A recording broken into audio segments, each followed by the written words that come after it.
It is Wednesday, July 18th, 2018. It is 8 p.m. Pacific Standard Time, and so you know what time it is. It's time for a little bit of coin metal. And it was a very productive get your ass kicked at Jiu-Jitsu Wednesday. We did all kinds of weird stuff today. We didn't actually concentrate on anything really in particular. We did this really neat setup for a arm bar that starts as a half guard escape and evolves into an arm bar. It's actually a really, really neat sequence. I had a lot of fun with it.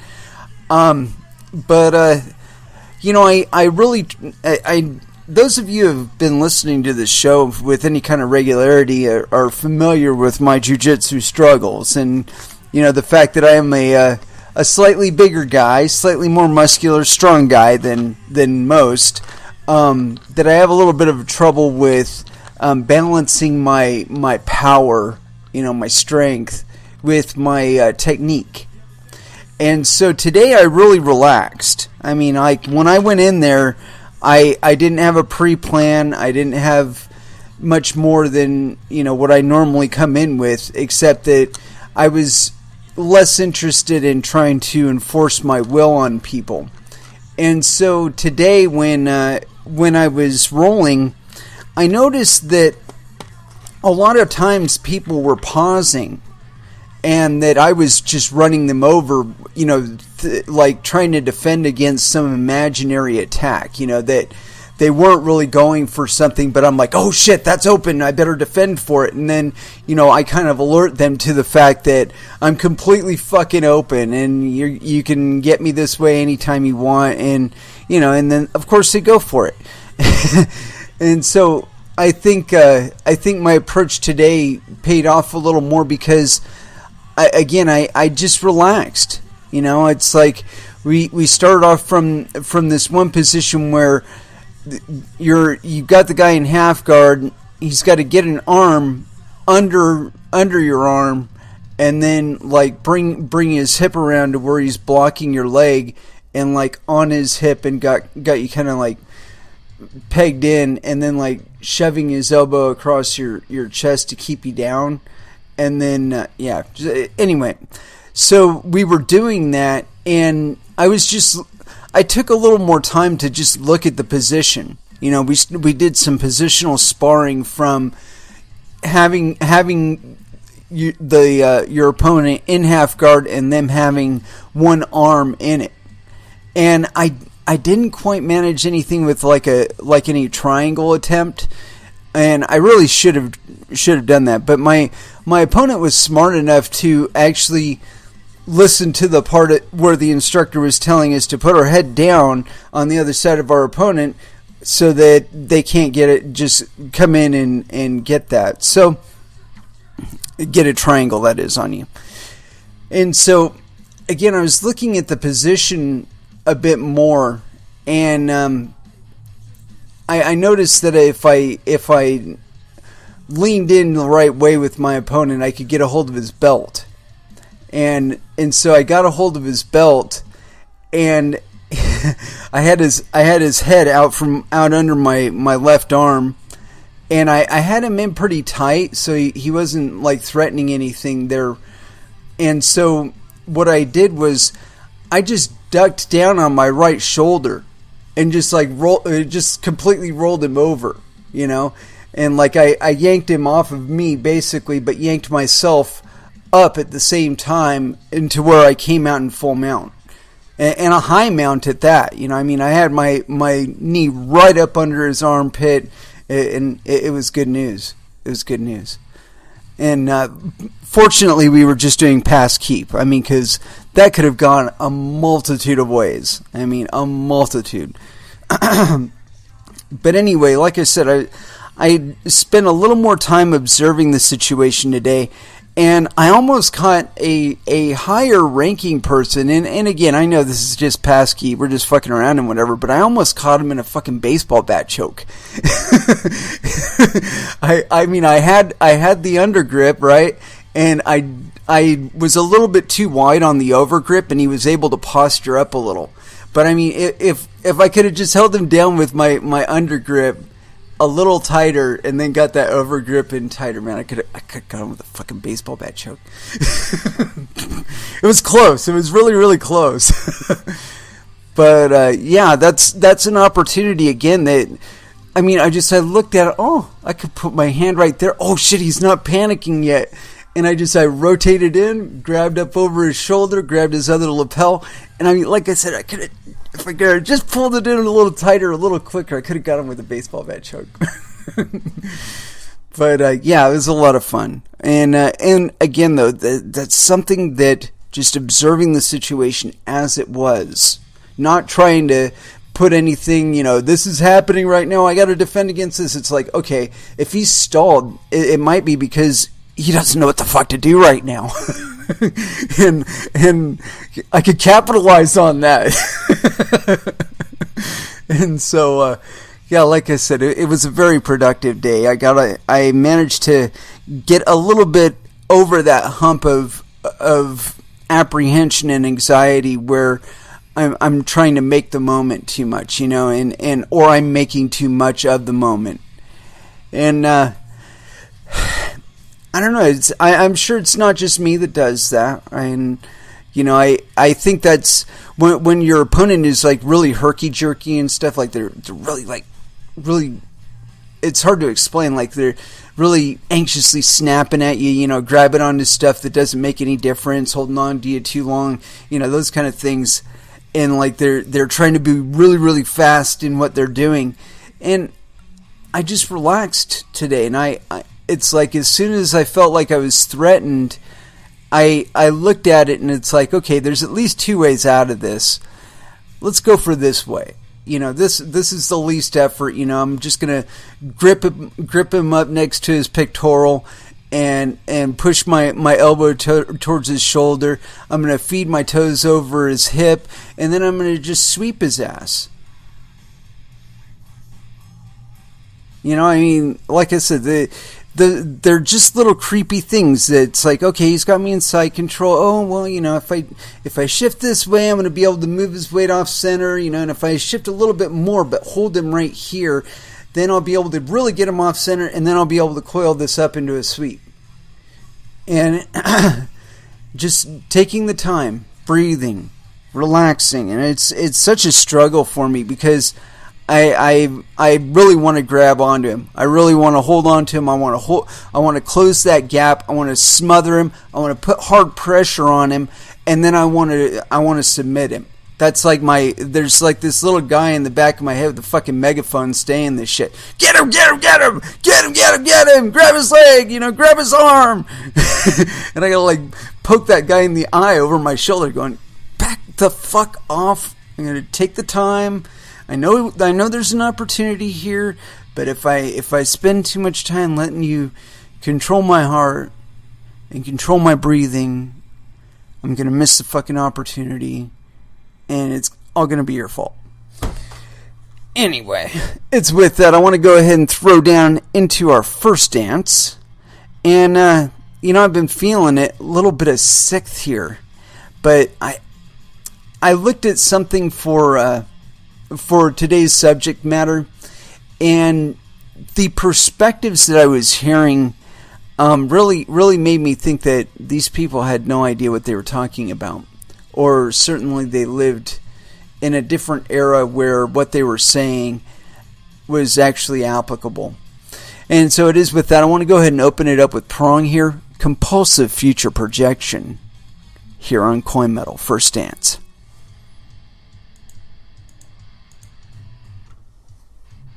And that was Fear Factory with New Breed. Yeah, there is kind of a new breed going on out there in the crypto world. And I got this first article here, and this one just kind of I started to wonder to myself exactly what planet this gentleman thinks he's on. But here it is. This article is on CoinDesk. U.S. Congressman calls for ban on crypto buying and mining. This is by Christine Kim, so no penis. July 18th, 2018 at 21:35 UTC. A U.S. lawmaker has called for a blanket ban on cryptocurrency buying. Congressman Brad Sherman is no stranger to controversial statements on the subject. Back in March, he called cryptocurrencies a crock during a Wednesday hearing of a subcommittee for the House of Representatives Financial Services Committee. He went so far as to advocate keeping Americans out of the market entirely. Dude, we fucking invented the fucking market. Fuck you. Pardon me. Continuing on. Quote, we should prohibit U.S. persons from buying or mining cryptocurrencies, the California Democrat declared. He added that beyond cryptocurrencies being potentially used as a form of money in the future, it can currently be used by tax evaders and rogue states seeking to bypass U.S. sanctions. One of the panelists, Norbert Michael, director of the Center for Data Analysis at the Heritage Foundation, pushed back against the idea that criminal use should define cryptocurrencies as a whole. Michael told the subcommittee, quote, yes, it is true that criminals have used Bitcoin, but it is also true that criminals have used airplanes, computers, and automobiles. He should have added U.S. dollars. We shouldn't criminalize any of those instruments simply because criminals use them. Also, credit cards. Criminals have used credit cards. We shouldn't criminalize those either, should we? Quote, those components, I believe, are the main barriers to widespread adoption in the U.S., he added. No love for CBDCs. Though much of the hearing revolved around general monetary policy and history, the crypto-specific portions revealed a general opposition to the idea of a central bank digital currency. To quickly recap, a number of central banks around the world have been investigating the idea of using some of the technology concepts behind Bitcoin and other cryptocurrencies as part of a new, wholly digital money system. The idea that the tech can boost transparency and efficiency. But some of those looking into the subject have warned that it could amplify the risk of bank runs, and several institutions have sworn off the idea entirely following their research. Alex Pollock, a senior fellow at the R Street Institute, blasted the concept during Wednesday's hearing, declaring, quote, it's a terrible idea, one of the worst financial ideas of recent times. Yeah, you know, I would like to point out the reason why it's the worst idea of the financial times is because central banks need to be able to wave their magic wand and create new currency arbitrarily. If they can't do that, then they kind of lose their utility. But if they're doing that, you can tell on the blockchain that they're doing it. And so this idea of being able to hide inflation goes away. Because suddenly you see, oh hey, hold on a moment, there's 1.3 trillion new dollars in the market that weren't there yesterday. So that means I better charge more for my services because my suppliers are going to charge me more next time around. That's why it's the worst idea in financial history. Continuing on. But some of those look into the subject, we could. Alex Pollock, a senior fellow at R Street Institute, we've got that one. Other committee members couldn't help but agree that the idea, at the very least, raised more fundamental questions about how blockchain and cryptocurrencies actually work. Congressman Bill Foster asked about blockchain immutability, saying, quote, the promise of blockchain is a non-falsifiable ledger. What remains an unsolved problem in the digital world is how do you authenticate yourself? You don't need to, man. The fucking transaction either completes because it's valid or it's invalid and it does not complete. That's how it fucking works. Continuing on. Payments boon. On a more positive note, Dr. Eswar Prasad, senior professor at trade policy at Cornell University, argued that the existence of cryptocurrencies had the potential to impact financial services systems, particularly the payment system, in positive ways. According to Prasad, cryptocurrencies could, quote, make transactions much easier and bring down the cost, but benefits are limited at the moment. No, they aren't. Dude, you know what? It boggles my fucking mind when people say this kind of shit. Because I've been in an IRC channel where everybody who talked within the last 10 minutes got fucking cryptocurrency put to their wallet every time somebody typed in an amount and hit rain. Give me a fucking break. They're all of the barriers that these people are talking about, the intelligence barriers, all of that shit is manufactured. You need to fucking disabuse yourself of that and get involved. I mean, if you got involved, you'd see how easy it is. And every time somebody says something like this, you know, it's about like I'll tell you what it's like. I'll give you a little anecdote here. When I had first met my now ex-wife, and it wasn't due to anything, never mind, we're not going to go there. But anyway, my now ex-wife, the first date that we went on was the shooting range. And don't get me wrong, we had a kind of weird relationship to begin with. It was fun, most certainly. It still is, actually.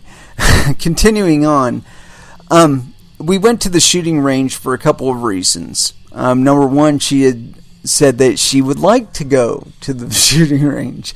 And, although I found out later that wasn't exactly true until she'd fired her first round. And then she was all about being at the fucking shooting range. But beyond that, continuing on. So before we even went into the place, I turned to her and I said, now I'm going to warn you. What we are going to do in here is going to destroy every single action movie you have ever seen. She goes, what do you mean? I go, well, action movies involve a lot of suspension of disbelief. Okay? And one of the things that allows you to suspend your disbelief is the fact that you haven't actually experienced it yourself. Now, after we go in here and after we do what we're going to do here, every time you watch somebody shoot a gun in a movie, you're going to have a different appreciation for the plausibility of the situation. And I didn't like fully explain that out. I was just like, it's going to destroy every fucking action movie you've ever seen. So, and she did ask me to explain it, and I didn't. I'm like, you'll understand later. So we go in, and we get guns, we get ammo, and I'm looking over at her, and I'm watching her body language. She's really, really, really nervous. I mean, she's taking her time getting those rounds in there, like, you know, they're going to, like, accidentally go off in her hand when she's putting them in the magazine or something like that, you know? Just, like, a lot of ignorance, basically.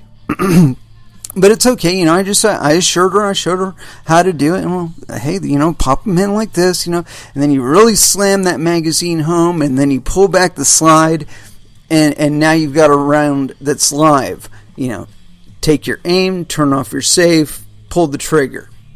We went through the whole process, and it's a funny side note, she jammed every single weapon that I put in her hand until we got to the HK 40 S&W.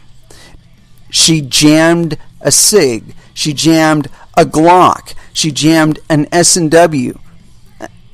She jammed everything except for this HK 40 S&W, and then she like fell in love with it because then she could get off more than one round without stovepiping the fucking thing. Anyway, by the time we were leaving the place, she was popping those fucking rounds in that magazine as fast as she could, man. They're giving us the cutoff sign because they had to close like 10 minutes ago. And we've got exactly one magazine worth of rounds apiece. And, anyway, long story short, we go back home after this. She's got a whole different appreciation of guns. We sit down, got some popcorn, got The Matrix in. We get to one of the gun scenes. And the first one, as a matter of fact, with Trinity across the rooftops. And from round one being shot, she looks over at me and she says, "No fucking way." That's how I envision these people when I'm reading them talking about them, the complications and the complexity and the difficulty associated with using cryptocurrencies. Dude, it's easier to use cryptocurrencies than a fucking credit card. Scan, enter, send. What is so fucking difficult about that? I mean, you might have to ask for help on setting up a wallet, because it might be your first time. But after that, though, you'll have the experience of having done it, and you'll know how to do it. It'll be a lot easier next time. You know what to expect. But again, it's like when people are talking about this technology, it's like they're expecting like some hyper nerfed world, and that there's some benevolent actor that's going to provide all of this for us, and then they're going to do it for next to fucking free right now, right? That's the perception, that we're going to have a visa that's just going to come out of nowhere, and they're going to make it all simple for us, and because we just can't get it right after a fucking decade of commerce, decade of global commerce. We just can't get it right. It's not trustable. The reason why these institutions cannot handle the possibility of a blockchain and immutable record of events in commerce is because they depend on being able to lie, cheat, and steal. And if they can't do those things, they're fucked. Because their whole fucking business model is like, got to be able to lie to people to tell them, oh yeah, sure, we've got the money, we've got full reserves, man. There, no doubt, anytime you come to us and you want your money, we'll give you your money. Right? That's what's on the label. We've got FDIC insurance here, so we're covered, right? But it's never that simple. They do shit to stop bank runs, like limit you to $300 withdrawal. They did that in Greece. It's like you don't need more than $200 to live on a day, so that's what you get. We don't care that you got $200,000 in the bank. You only get $200 a day of it.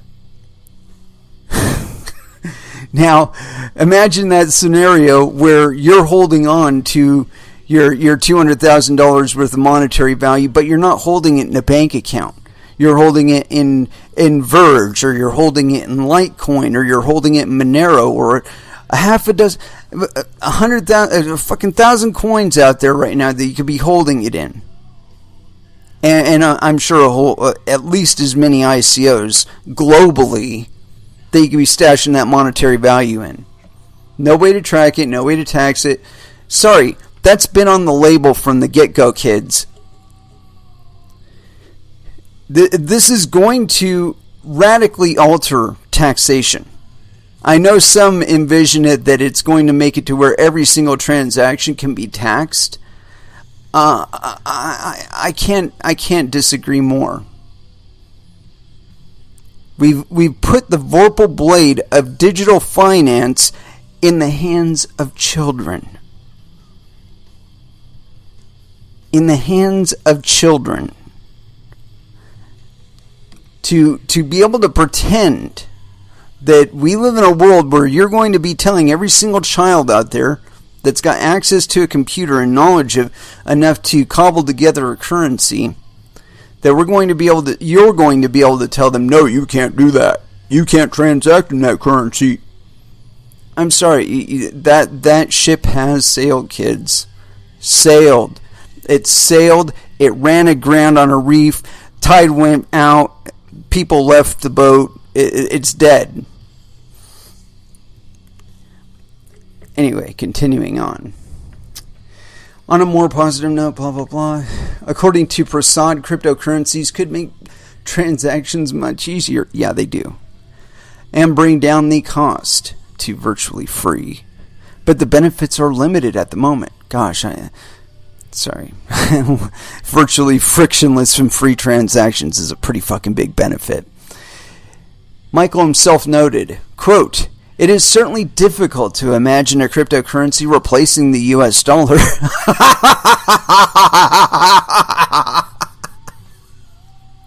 Sorry, I didn't even finish the sentence. Replacing the US dollar as long as the Federal Reserve acts as a moderately good steward of the national currency. But it is for this very reason that Congress should eliminate barriers that impede people from using their preferred medium of exchange. Absolutely, I can't agree more, sir, but except for that part about the Federal Reserve being a good steward. They managed to winnow away 97% of the face value since the creation of the Federal Reserve note. So I don't know what you're talking about there, bro. Ultimately, the hearing was cut short in order to make way for a House vote. However, just prior to dispersing the attendees, Chairman Andy Barr noted that cryptocurrencies will, quote, continue to have a greater and greater impact on our financial system, making it a topic the committee would likely have to revisit once again. Oh, you most certainly will, sir. You most certainly will. So there you have it. People living in the past and, pretending like they can live on buggy whips in the nuclear era. I don't know. I think it's kind of sad, really, that that we can be so opaque about things that are so transparent. I mean, the very fact that cryptocurrencies exist is a demonstration of the failure of our current financial system. They would not exist. They would not be expressing the way that they are if they were not responses to inefficiencies in the existing market structure, and most of which is being created through regulation. And so, literally, the fiat system, as we've known it, the national currency standards that we've had, the regulatory structures around you transacting and whatnot, digitally anyway, have been structured so that most of us cannot participate in them beyond that of pretty much being a digital serf. Where we're having to use other people's systems to move money around. And the way that that's been used, it's been very abused. You have things like high frequency trading on the markets. I mean, you can't compete with somebody who's trading on an order of 100 times a second or 1,000 times a second. You can't compete with that. Now, you could get a bot that can maybe help you with trading it, but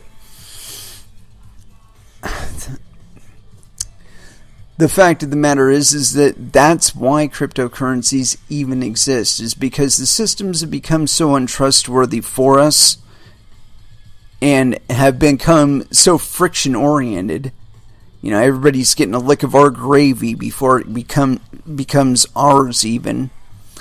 And when you can scrape away so much of that cruft, like you can with cryptocurrency markets,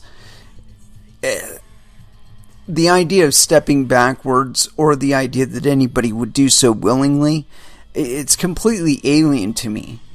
I mean, when I hear people saying this stuff, I really think they're acting. I really do. I mean, because this shit has existed for a decade, and these people are still talking about it like it just popped up 6 months ago. So, like I said, it makes me believe it's part of a big fucking charade. And this guy's got a crypto manager that he's talking to on the daily. He's probably got fucking little notifications just humming away in his fucking cell phone while he's in this meeting. And he can't do anything about it because his phone's on silent. You know, he's in this meeting, but you know, he's getting notifications because Bitcoin just jumped $1,000 and he's making all kinds of fucking money. I mean, you know, I'm glad all they're doing is talking. And I just got that much to say about it. Because the fact of the matter is I'm sure that many of them know that if they were to acting, they would be inhibiting some of the activity that they currently enjoy. Not just for themselves, of course. But once it's gone, it's gone. I mean, there's ways around the borders and around the edges now. But whether or not they'll continue to exist is that question. I believe they will. You know, I think that with all of this talk and all of this bluster, we've seen it a million times where governments have said, oh, we're going to regulate it, we're going to get on this and we're going to get on that. Everywhere they can, they try. And they do catch some bad actors here and there, I will admit that. But they're clearly bad actors. You know, and so it's for that. I got to say, man, as long as you're doing what your project says it's supposed to be doing, and it's not actually like hurting people, you know, you're not like CoinHive or some other asshole like that. You know, I don't know that these people actually have a call to say what you can participate in and what you can't. You know, the idea of banning ICOs for people in the United States, that's silly thinking. You know, when you look at all of the voluntary efforts, all the volunteer efforts here in the United States, and you talk about maybe cryptocurrencies being a way to fund them, you know, and community-based cryptocurrencies, a way to pay for things like, you know, local services like cleanup, you know, or road maintenance. You know, whether we're talking about an official thing or not, the idea of, you know, people within the community actually using it as a means of paying one another. That's not unheard of. People have been doing it for centuries, having their own scripts that they transact with one another in. But now we're able to do so digitally. And we're able to do so very, very transparently. You know, if anything, these guys ought to be looking at it as a way to fund the things that really drive their passions. You know, whether it be housing the homeless or putting them to work, or, you know, urban farms, urban gardening, solar panels. You know, they're there for a reason. You know, they're not just there to enrich themselves. They're there to represent their constituents and drive for their interests, right? So, you know, I've been talking about this a lot. Every time I hear about regulation and whatnot, I talk about how the people that are talking about it, it's almost like the people that we hear talk most vociferously about homosexuality, and then the next thing, you know, they're like, oh, we got to get rid of those homos, and blah blah blah. And next thing you know, you find out that guy is attending gay bars and, you know, snorting coke off of gay strippers and all that weird shit. Like I said, they're talking about it because they're trying to dissuade other people from doing it, not because they're trying to make it illegal.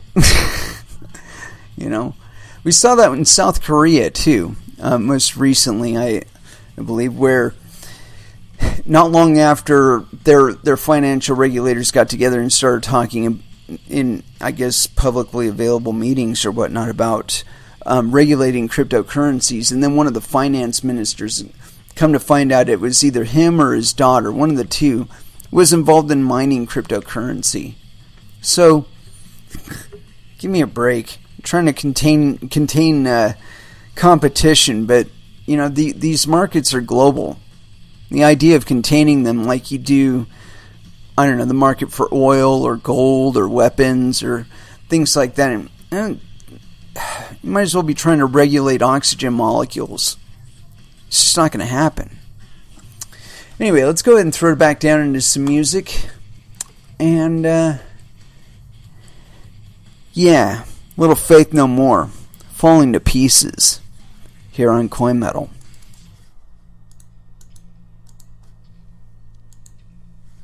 And that was Sixth with Scent of the Obscene. Yeah, we all know that funk.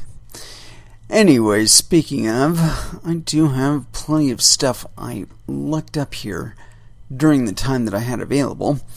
And so here it is. I got one on Bits Online. And this is by William Peaster. So yes, penis. Author July 18th, 2018. Looking at the House Agriculture Committee's crypto hearing. Some eyebrows were raised as word spread that the next hearing on cryptocurrencies in the U.S. House of Representatives was set for the farmer-focused House Agricultural Committee. In a pleasant surprise for the mystified, today's July 18th hearing produced open-minded and overarching dialogue, even with expected skepticism sprinkled throughout. The grand takeaway: Congress has crypto on their brain, for better or for worse. First things. The hearing, led by House Agricultural Committee Chairman Representative Michael Conaway, lasted for 2 hours today, July 18th, and focused on how digital assets may be hailing a shift to a new kind of digital age in agriculture. Okay.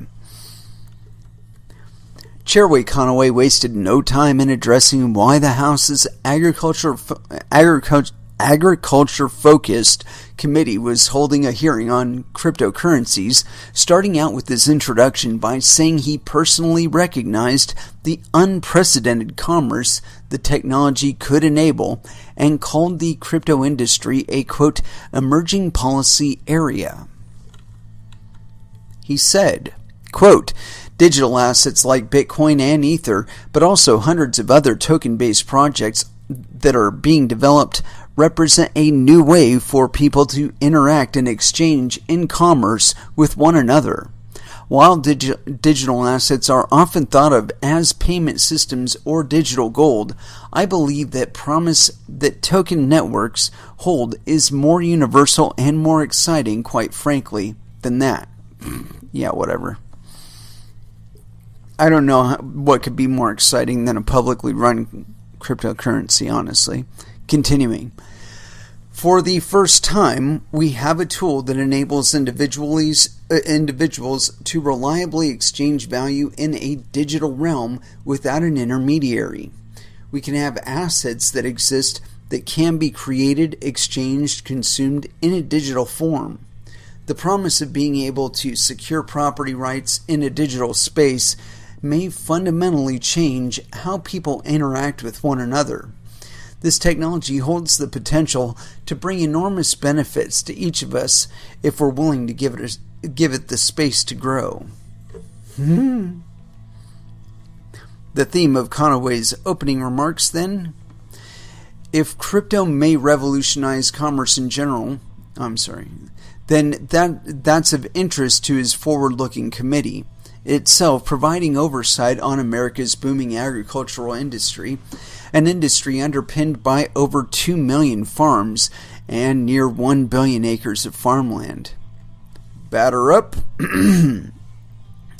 As listed on the committee's website, the hearing's witnesses provided, along with links to PDF files for their respective testimonies, were as follows.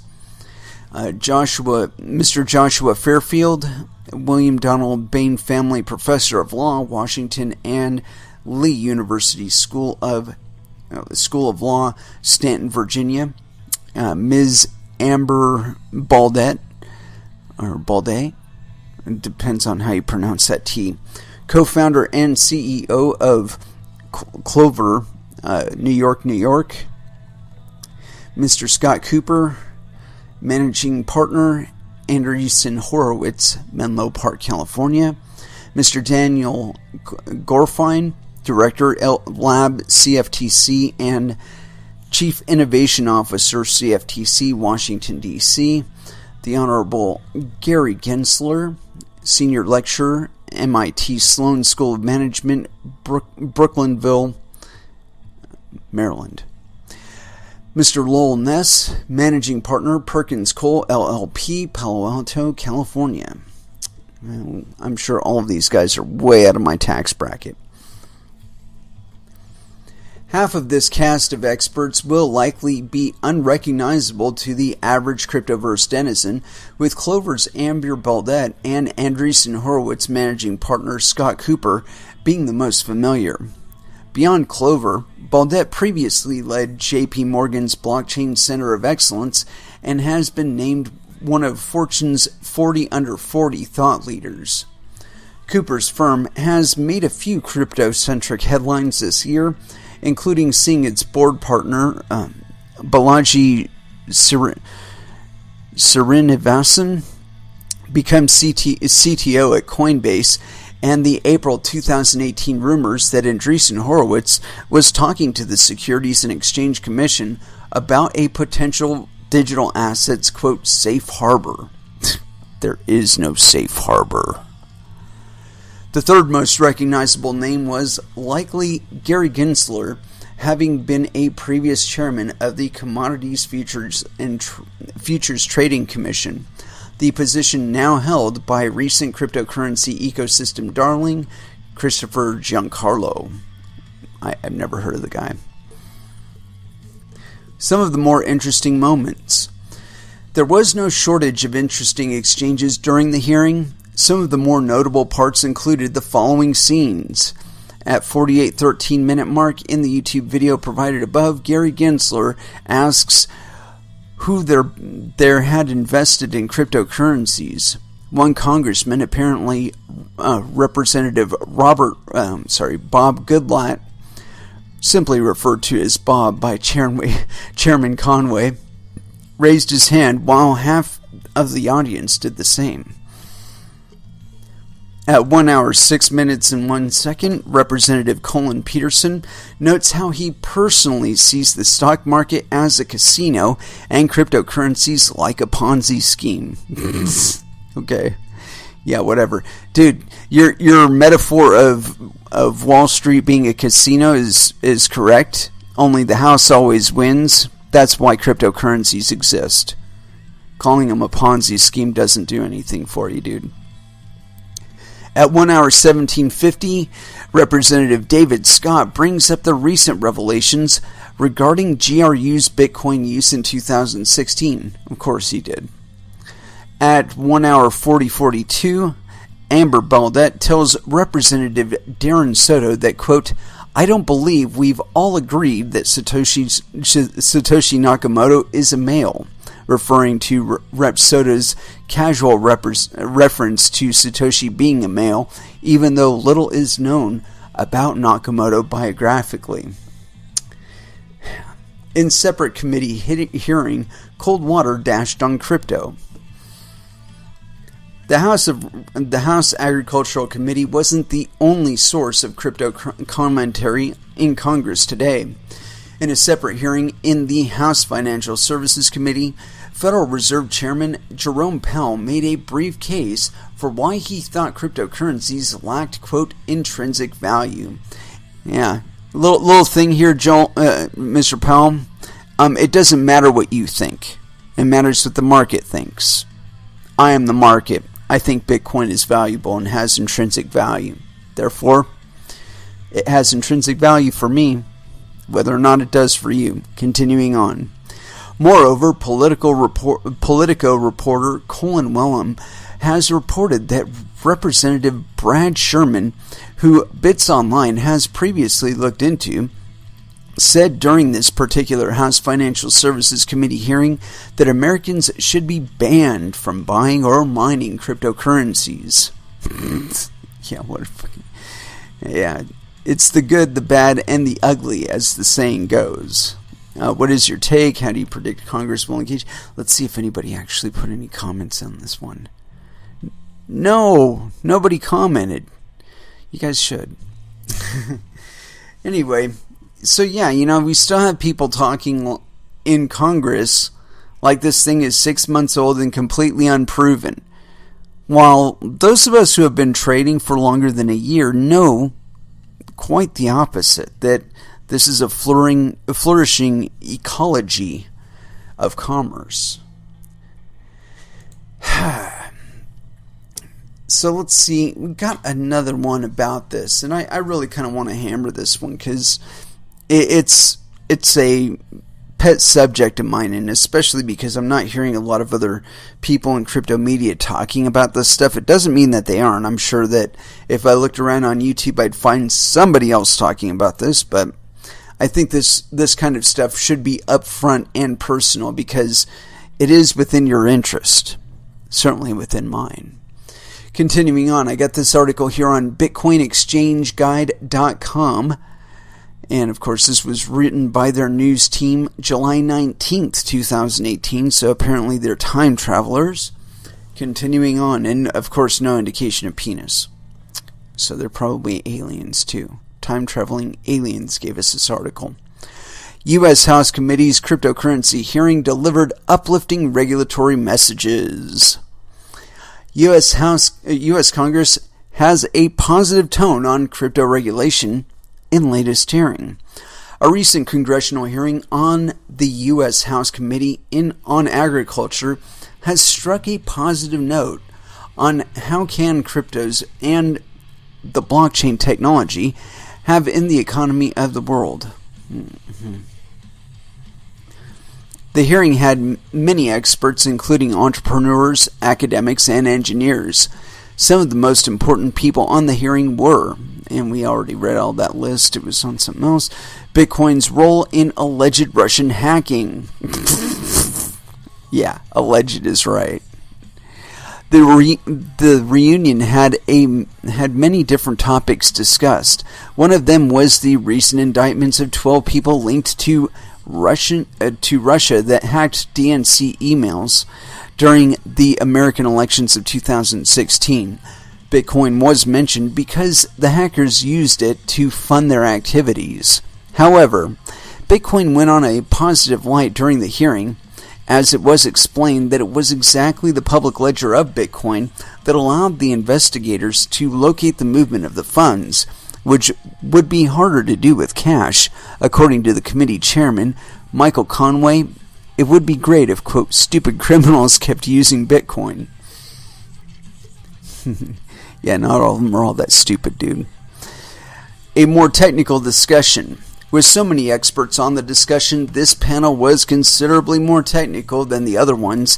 Even SEC's Amber Baudet was able to make a good case for blockchains, stating that it is like the technology that served for the infrastructure of the internet. Because of this, it would not be a sensible idea to regulate it too much. According to her, the committee should take a proactive approach and support the technology instead of being, quote, reactionary with it, as they did with the internet back then. Some people were concerned about ICO scams and the volatility in the price of Bitcoin. While they agreed there was a large amount of scammers and most ICOs have become bankrupt, Daniel Gorfine stated that education is needed to avoid scams and understand the technology. Like any market, there will be bad actors and scammers, so Gorfine believes that being proactive and having education can diminish the problems, as lack of education and murky regulation is the main problem that the industry is facing right now. Actually, no. The problem is that you guys aren't communicating with one another, and so you make a bunch of arbitrary bullshit rules that nobody's going to bother to follow. And then you reflect back on it and you say, yeah, that's probably not such a good idea. And then you shut the fuck up about it for a while. And so everybody is like up in the air whether or not you're actually going to use it. The best thing you can do is leave it the fuck alone, dude. It represents such a tiny amount of the economy at this point that it's really not any of your concern. You have far bigger issues to worry about within the current markets that you currently regulate. Continuing on. Quicker regulations to keep innovation flowing. Fuck off. Gary Gensler, the senior lecturer at the MIT Sloan School of Management, has encouraged the Congress to regulate the market fast, as innovations will be left behind in this uncertainty climate that the market is having. He believes that if the country is not clear or if too harsh on regulations, other countries will benefit from that. It could be a concern for the United States if other countries could get ahead of it in this industry, as most of the innovators could decide to leave the country. Pfft, no shit. The issue of centralization. The chairman of the committee, Michael Conaway, the hearing was, quote, very elucidating. However, he was not 100% enthusiastic about Bitcoin. According to him, 90% of all the circulating Bitcoin is in a few wallets, and the industry is becoming heavily centralized. Another point that concerned the chairman is that Russia and China are the two biggest Bitcoin miners in the world, having more than 50% of the mining power. Bitmain, for instance, is rapidly expanding on its business globally. This is just one of the many other meetings that will be happening soon. It was said that bringing so many experts to the hearing was a great idea, and the committee will probably do it again in the future. That's probably a good idea. Involve the people that are actually involved in this shit. Yeah, as far as the mining goes, look, you have to look at where the mining is happening as a reflection of your own attitudes towards the industry. You know, where certain segments of the United States, you know, we have people who are against cryptocurrencies, and so they are a little bit harsh as far as trying to let people come into their area and mine. And then you have others that are welcoming them. And the places that are welcoming them are already seeing some benefit, and I believe we'll see greater benefit in the future. Now, the last thing you need to do is start sticking your fingers in that trough. There's plenty of markets that you have access to this with. You yourself could be a miner. And as a matter of fact, I've been reading plenty of evidence to indicate to me that that is exactly what has been going on. That there's been a spike in a lot of new miners coming out there. So congrats to you if you're among that group that have decided to take up that challenge and mine as you will. But yeah, the idea of them trying to get involved in that, I keep thinking to myself that the way that they can best participate in any cryptocurrency is to try and mine. Yeah. Be official miners. But you know what? You got to show it on the blockchain. Got to be doing that shit on chain. And sure, it's going to eliminate some of the advantages that you have right now with obfuscation of your books, but you don't have to do all of your business in Bitcoin, and you don't have to do it all on the Bitcoin blockchain. There are off-chain options now. So, I mean, I think the thing that bugs me the most about this is that they seem to be viewing it, again, from a very, very primitive perspective. You know, that there seems to be this impression that the walls and barriers of yesterday are going to be meaningful tomorrow. And I can tell you from having lived almost, I consider it living in the future, because most of the world around me isn't actually incorporating this technology yet.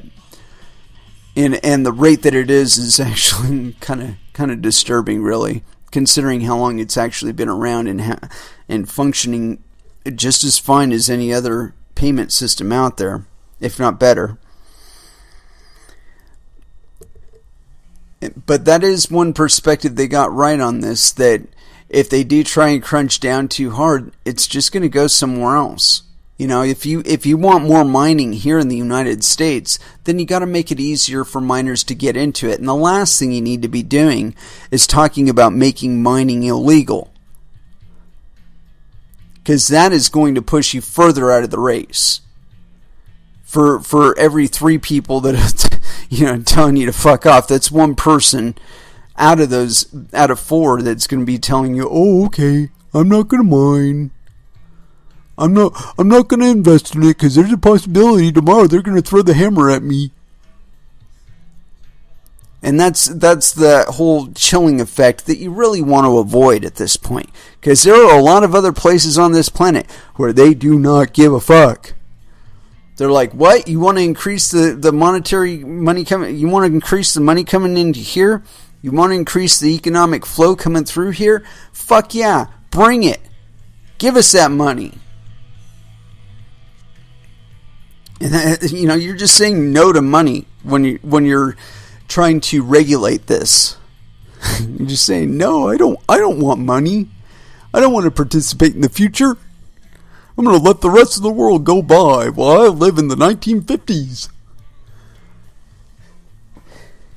Yeah, well, the rest of the world isn't going to wait for you. And when I say the rest of the world, I mean like everybody outside of your office, including people here in the United States. I mean, you're talking about a place that was built on dissent. I know there's a lot of people in the media that would like you to forget that, but that's pretty much what started it. Dissent. That being said, you try introducing to people that are born of dissent the concept of freedom, and then you tell them that you're going to try and take it back away from them. That's not really a good idea. But there are always going to be people that get burned, and there is no getting around that. But it's just like when you were learning to ride a bike. Maybe you didn't have knee pads and you didn't have a helmet like me, and you learned not to fall over on your side because that hurts a lot. That it's just like crypto, and you're going to learn those lessons whether or not you want to. And there's no federal regulator, there's no state regulator, there's no third-party intermediary that can protect you from it. I was just having this conversation with a friend of mine on Twitter, and he was talking about OTC trades, really, really huge OTC trades, and how these guys are trading outside of the market and whatnot. And this was like a week ago. Okay, so if you think about that, I told him at the time that there's no way you can move around that much money, and he was talking about hundreds of thousands of Bitcoin. I told him, there's no way you can move around that much money without having a reciprocal effect somewhere in the market. People want to make money on their investment. How long they're willing to hold on to it, that's a whole different story. But the point is, I told him, in order to make the most amount of profit on an investment in Bitcoin, you have to get into the public markets. You have to. There's no way around it. And we look and see Bitcoin has bumped $1,000. Well, just after he told me that. So again, that's kind of like my kind of a proof of what I was saying, is that yeah, institutional investors are getting involved in this, but they aren't getting involved in having no effect on the market. Period.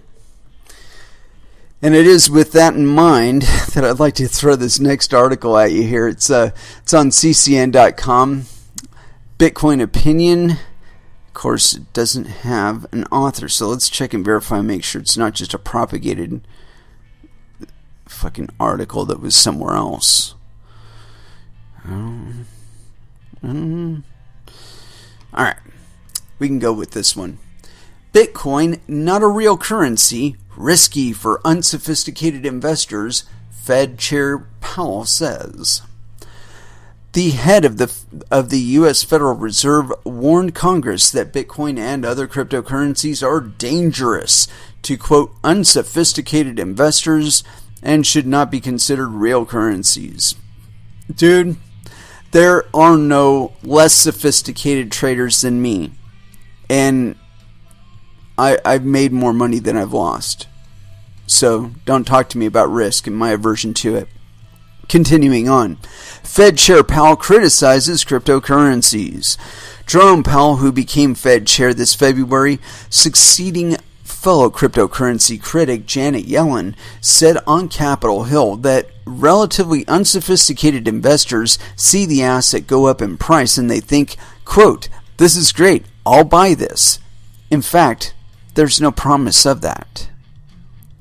There are investor and consumer protection issues as well, continued Powell, whose comments were recorded by CNBC, adding that cryptocurrencies should not be considered real currencies since they have no intrinsic value.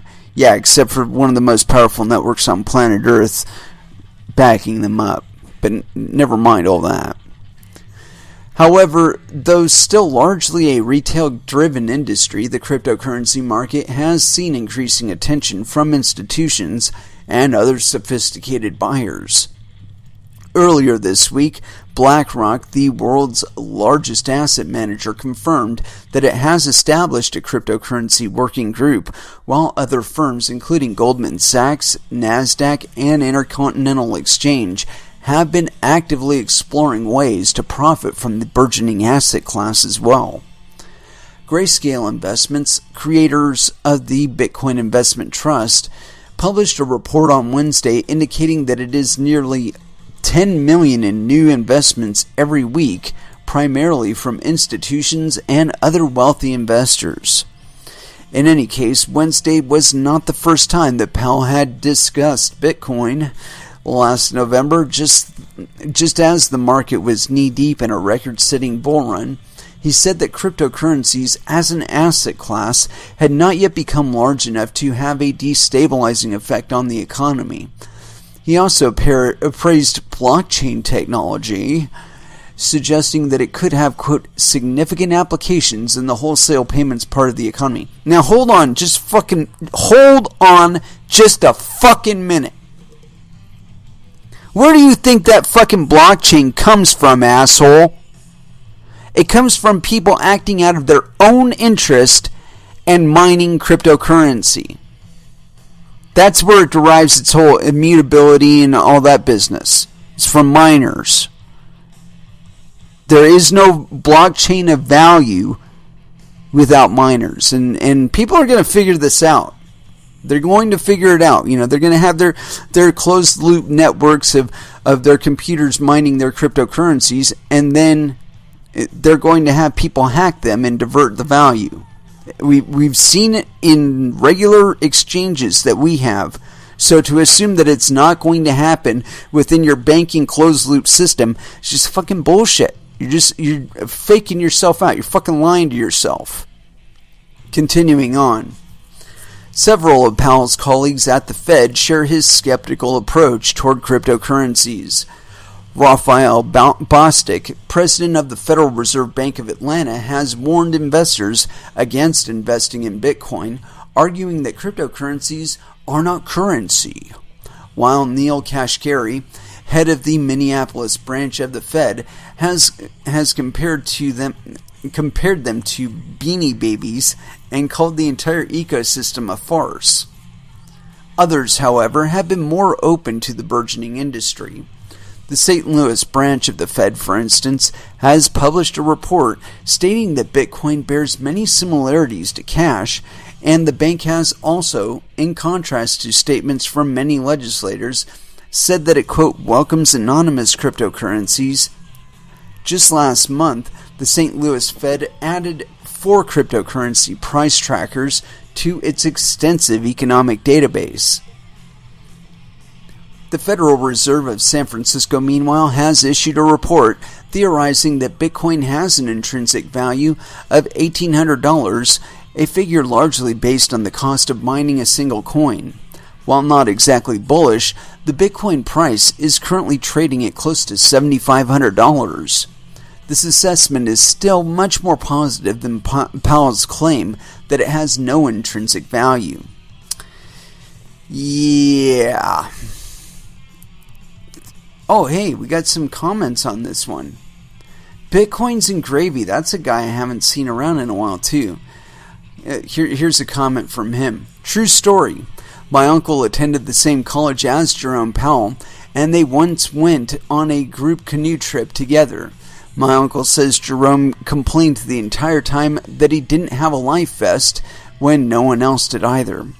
Some men grow up to have integrity and inner strength. Other men grow into fearful, bitter old men. I genuinely feel sorry for Jerome Powell, for he has put all of his precious eggs into one basket, and that basket is fraying and falling apart before his eyes. What is apparent is that he is terrified. Oh, and then we got a contrarian perspective here by Dink Singer. Anyone on a canoe trip without a life vest is a fool. Here in Connecticut, the law requires that there must be a wearable life jacket aboard for each person in any manually propelled vessel, and that they must be worn between October 1st and May 31st. If Jay Powell was smart enough as a college student to stand up to his foolish friends, it speaks well of him, and not of those who found risking their lives to be a sign of integrity and inner strength. Yeah, whatever, dude.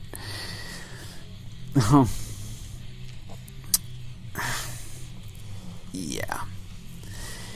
I think it's really humorous that we're still dealing with this kind of perspective, but we'll deal with it for quite a while in the future. I expect it to be that way.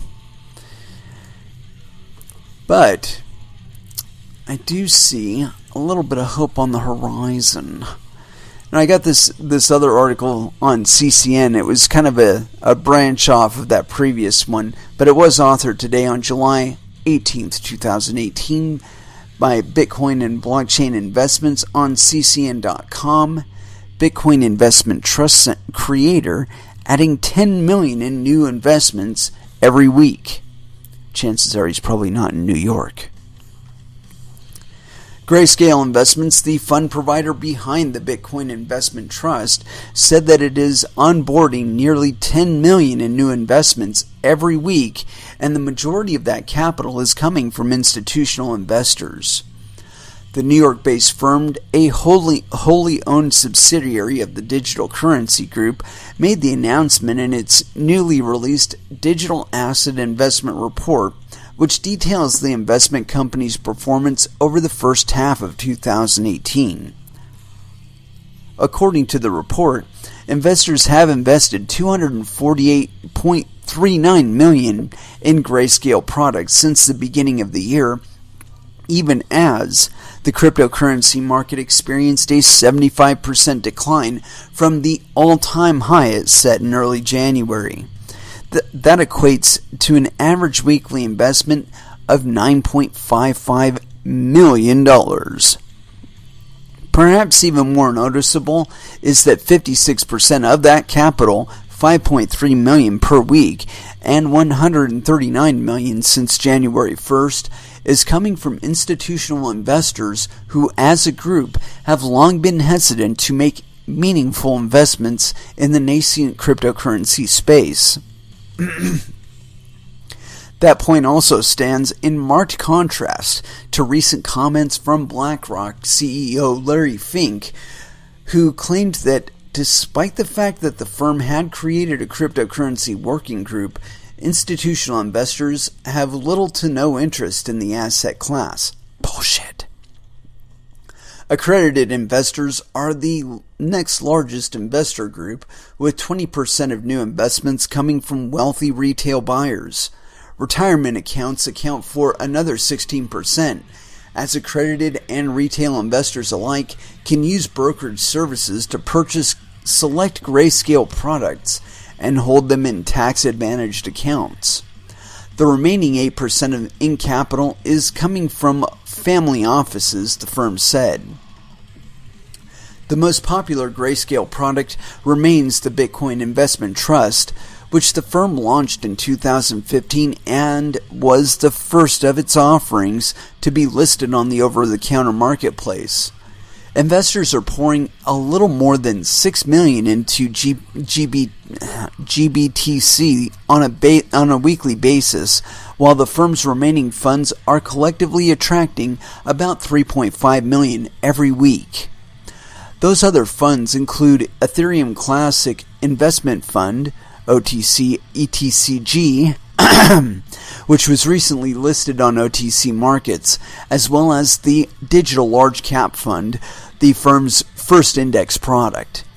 Grayscale has also recently launched individual investment funds for Zcash, Ethereum, Bitcoin Cash, Litecoin, and XRP. Yeah. So there you have it. Institutional investors clawing at the door of crypto. We knew that was going to happen too. The next thing is going to happen is this, and it's going to be really entertaining, is that the institutional investors are not going to be happy with just the markets that they're currently involved in, because they're going to see bigger returns made on our exchanges, and decentralized exchanges at that. And enjoying those profits, they're going to be looking back at all the regulated markets that they're currently participating in, and they're going to say, this sucks. We should be making way more money, and the way that we're trying to lobby these guys to regulate this market is actually going to cost us more money in the long term. It's going to cost us a higher profit than we would be making if we kept up this course. Despite the fact, it certainly will push out a lot of unsophisticated people, but it will also diminish our access to markets that they have access to that we currently don't.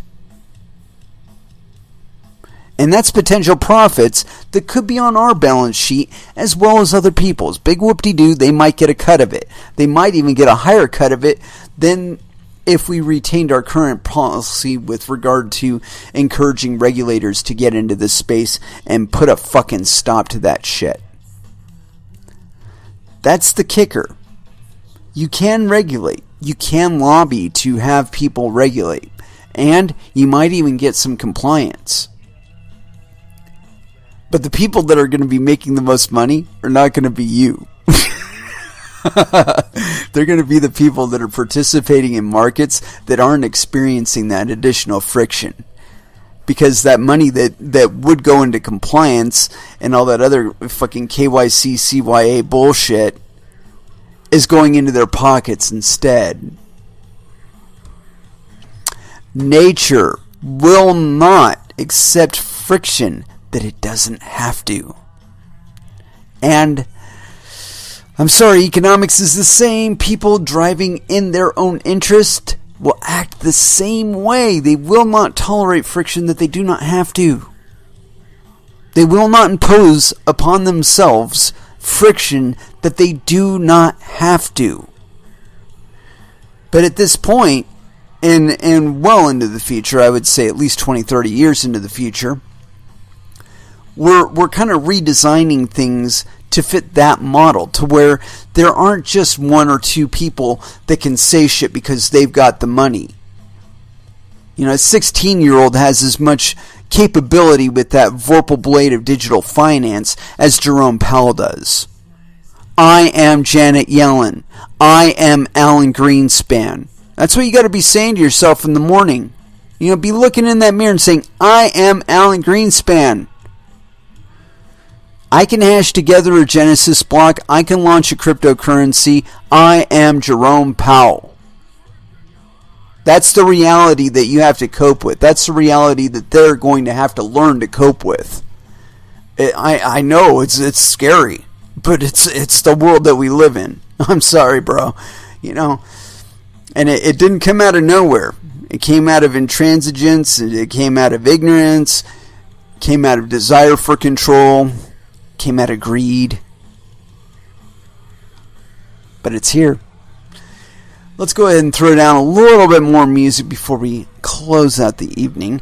And yeah, why not? The Politics of Ecstasy by Nevermore, here on Coin Metal. And that was Sepultura with Territory. Actually, I had to hit play on that one before I knew what song it was. I only suspected it was Territory.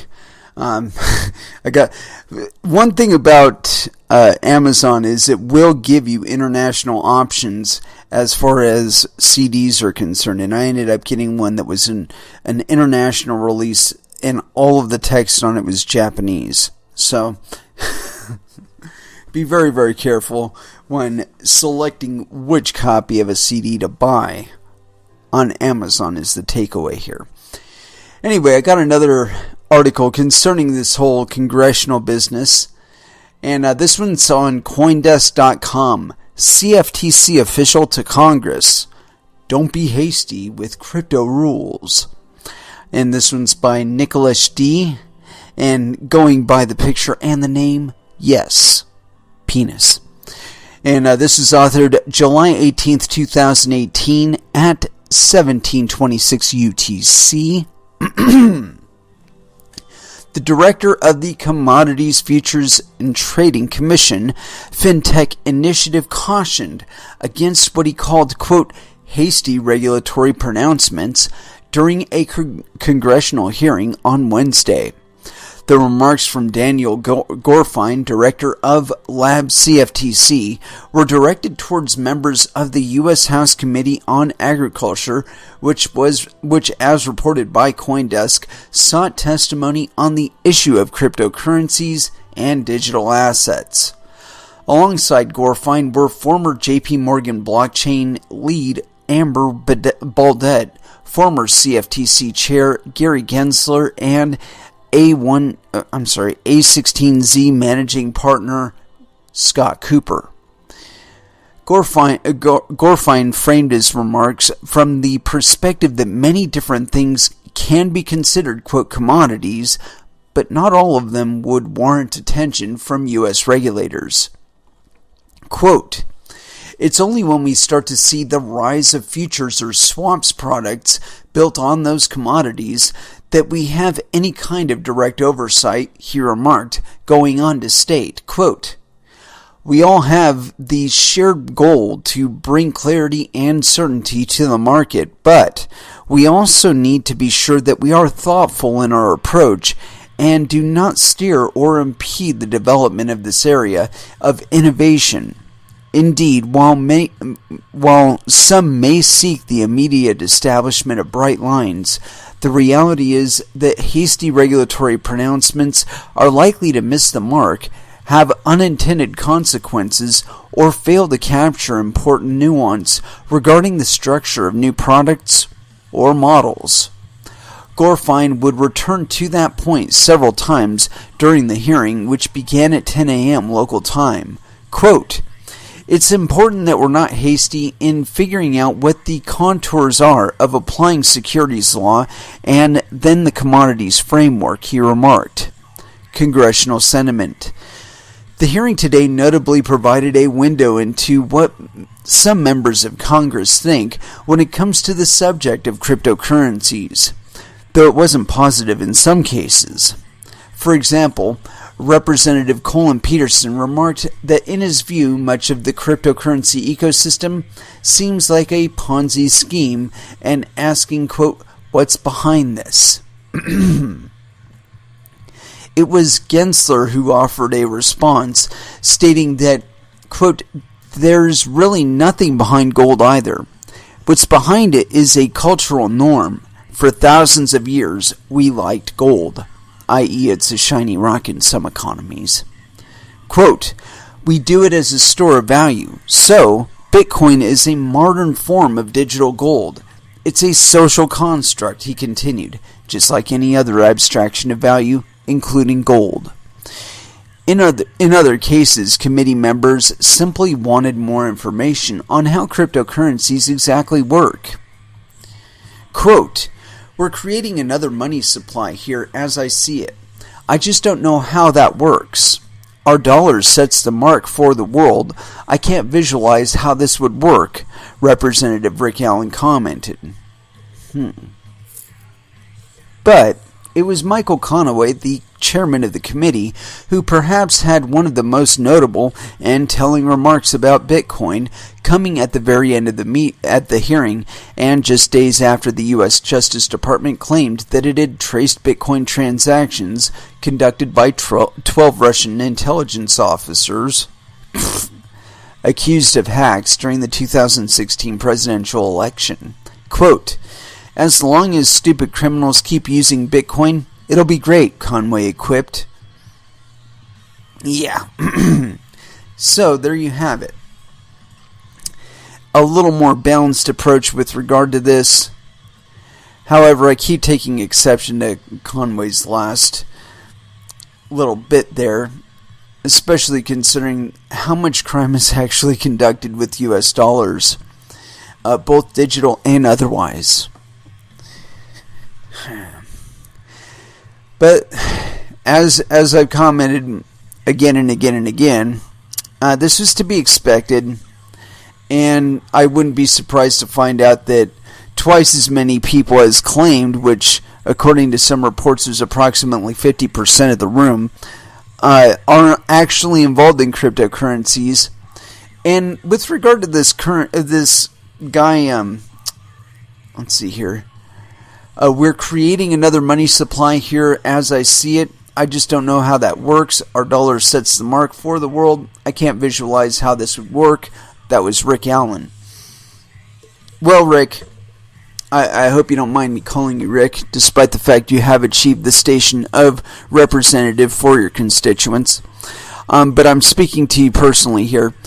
My suggestion to you is to look around and find if you have any deprecated hardware around your house. And likely you do have at least one system there that is in need of upgrade. My suggestion to you would be to, over the weekend, maybe during a time when you're not so pressed for it, and take that deprecated hardware and set it up as a miner. Don't bother worrying about whether or not it's going to be profitable. Just one that's feasible to mine with that particular hardware. That's not going to blow it up or anything like that. And there are a multitude of instructionals showing you exactly how to do what I'm suggesting here. So, please don't claim ignorance. You can go to YouTube, look up all kinds of videos on how to set up a mining account on a pool, how to associate your miner with that account, and get rolling with it. Show yourself what the quote-unquote intrinsic value is behind cryptocurrencies. It's your willingness to dedicate that hardware, time, effort, electricity, and hardware to. And I don't know if I said hardware twice there, but that's a reflection of how you value cryptocurrencies. You're not even restricted to mining just Bitcoin. There are a multitude of other cryptocurrencies out there that you could conceivably mine, possibly even profitably, with your current hardware in your home. But that should not be your exact concern at this moment. I mean, if you want to be pragmatic about it, go ahead and look at some charts. Maybe find a coin that's currently undervalued that may potentially see a significant appreciation in value, so that by the time you're ready to sell it, it might in fact be profitable. And like I said, set up a miner and let it roll. Participate in these communities, participate in these projects, and you will understand the intrinsic value in them. You will understand the utility of them, and you will understand exactly how they are going to blow up everything you currently know about money and financial systems. And despite all of your efforts in squawking, you're not actually going to be able to stop this. You may be able to impact it within your constituents, the ones that are actually willing to comply.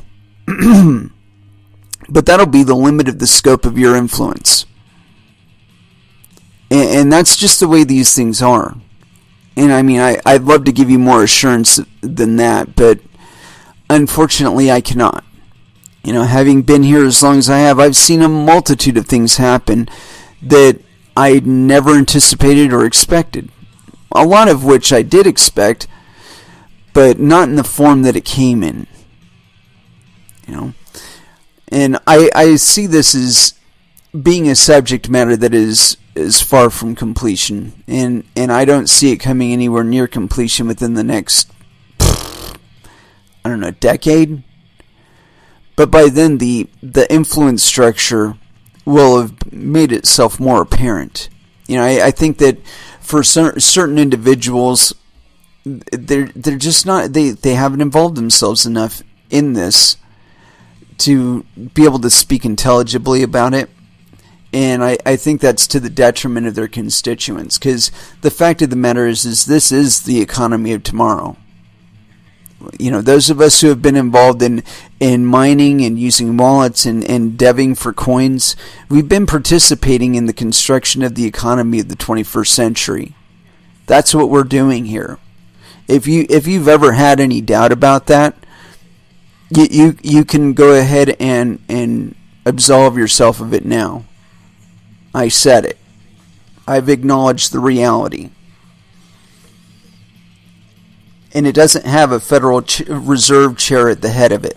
It has you. You know, it doesn't have a gold bar determining its value. That, again, can be found in the mirror. You are the market. You're not just Jerome Powell. You're not just Janet Yellen. You're the market, too. And if you're willing to take a cryptocurrency as a means of payment, there you go. Now you just got to find somebody that's willing to pay you that cryptocurrency, and you're golden. Good news. Got an entire planet of people that fit that description. So that is that. And I do have one or two other articles here, but we are kind of getting down toward the end of it. Let's see where we at there. Okay. Let me see if I've got a nice short article here, because I do have one or two additional ones here. This one is pretty short and tasty, because Venezuela, they've already gone through most of this evolutionary cycle. You know, their national economy has gone mostly through this, where they've already had cops busting miners. They've already had those cops setting up the hardware in their own homes and mining with them. They've already tried to create a state-backed cryptocurrency, so on and so forth. They've been a little bit further down the road than we are. And they're kind of dragging the rest of the world kicking and screaming into the 21st century. But continuing on here, this is on CoinDesk. Bitcoin exchange Paxful reveals plan to reach Venezuela's unbanked. Peer-to-peer Bitcoin exchange Paxful is doubling down on developing markets. Revealing exclusively to CoinDesk, the startup plans to open an office in hyperinflation-ridden Venezuela in September and release an Android app, its first for mobile devices, in October. According to Paxful co-founder Ray Youssef, the reason for both moves is that exchange use is surging in developing nations where mobile phones are abundant and cheap, but access to crypto remains scarce. That's not entirely true. Youssef told CoinDesk, quote, underbanked, unbanked, or people in a disparate situation, such as with market inflation. Those are the markets where Paxful can add the most value and where Bitcoin actually adds the most value for people. Africa, the continent with the highest rate of unbanked adults, according to 2010 McKinsey study, and is Paxful's biggest market, he said, according to Paxful's internal data. June saw 772,000 Bitcoin trades, averaging from $64 each in Nigeria, and 50,000 Bitcoin trades in Ghana, averaging $56 each. All told, Paxful has 2 million users. The company, with 65 employees, collects a 1% fee from the seller on each trade.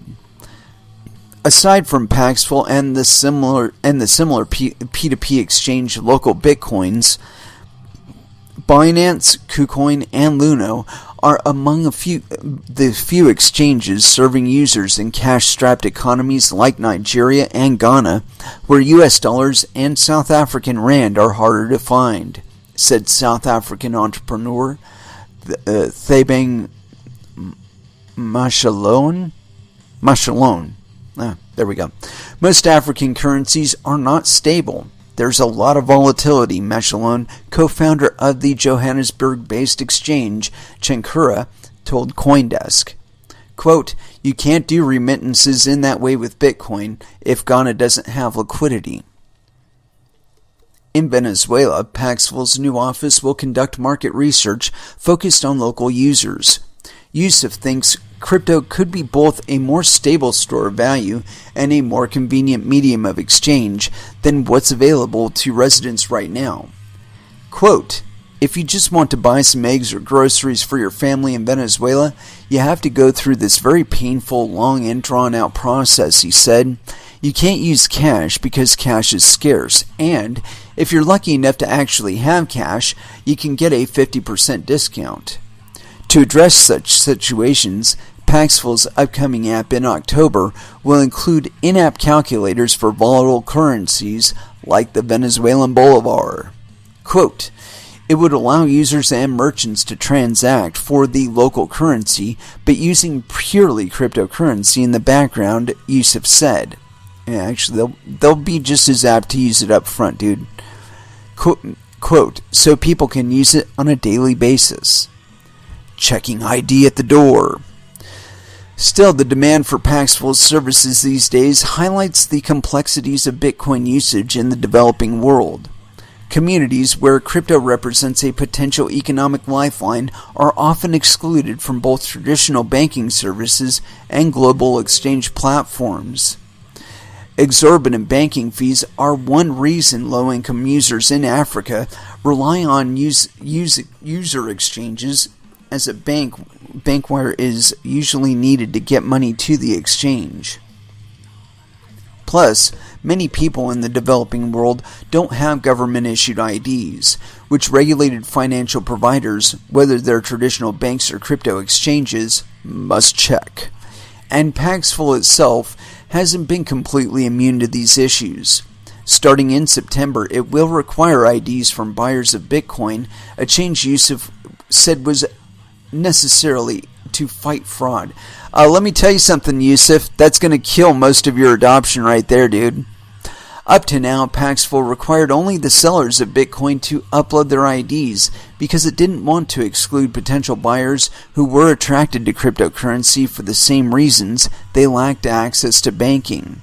Quote, "For a long time, most Paxful users were actually female," Yusuf said, speaking to the segment of the developing world's population who, according to World Bank statistics, are most likely to lack IDs and bank accounts. But not requiring ID from one side of the trade can lead to problems when business is conducted wholly online. Yeah, I don't know for who, dude. Most Paxful users swap Bitcoin for fiat wire transfers or online gift cards.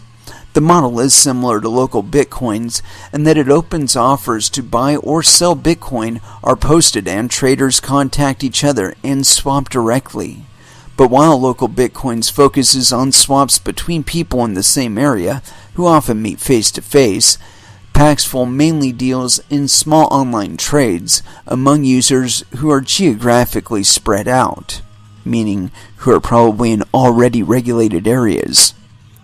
Beyond traditional IDs, however, Paxful will also accept the Nigerian BVN code, a form of biometric identification, fingerprint scanning, or verifications through other Know Your Customer providers, such as NetVerify, Jumio, Onfido, and Verif. The next version of the web app, coming in September, will also use artificial intelligence to detect suspicious behavior. Scams and frauds are the problem in peer-to-peer trading, Yusuf said. "We're redoing our entire KYC process." yeah, dude, you're going to end up redoing yourself out of your fucking market base. There you go. I mean, you already said it yourself that you're probably canceling out a lot of your sellers just with your KYC requirements, and you're going to end up cutting out a lot of your buyers by doing the same on their end. Anyway, let's go ahead and close this one out. Thank you very, very much for listening. I certainly do appreciate the support.